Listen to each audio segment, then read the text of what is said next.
there is still a list of companies who either stay in the Russian market or announce the withdrawal, but in real terms they continue to operate. And I would like to take this opportunity to send a very simple message to them. Stop making blood profits in Russia.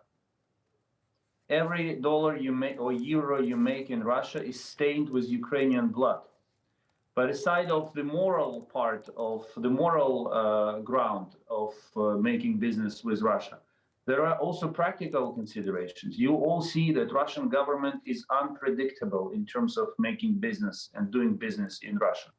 You all see that Russian economy is under sanctions and financial system is under pressure. So businesses, responsible businesses who care for themselves, for their profits, for their reputation, they should be very careful when it comes to making business in Russia, not only because of moral responsibility and involvement in financing the Russian war machine, but also because they may at any moment face the risk of being nationalized, of being restricted in conducting financial operations, on feeling the pressure of the government on taxation or any other issue.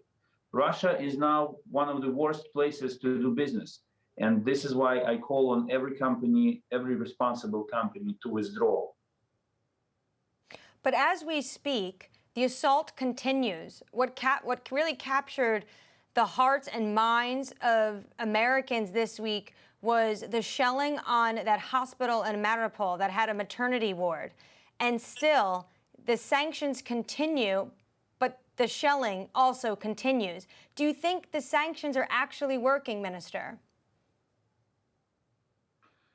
If we didn't have sanctions, we would have had a much worse situation. Of course, President Putin will never appear in front of the cameras and say, sanctions work, they inflict a lot of damage on us, and therefore we stop the war in Ukraine. This is not going to happen.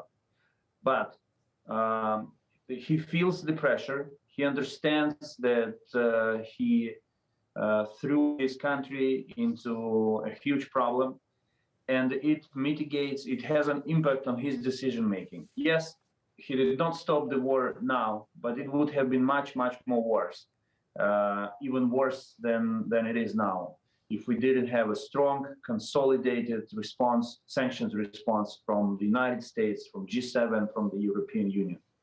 This is the real leverage that can stop Putin. The second leverage is the people of Ukraine who are fighting against him.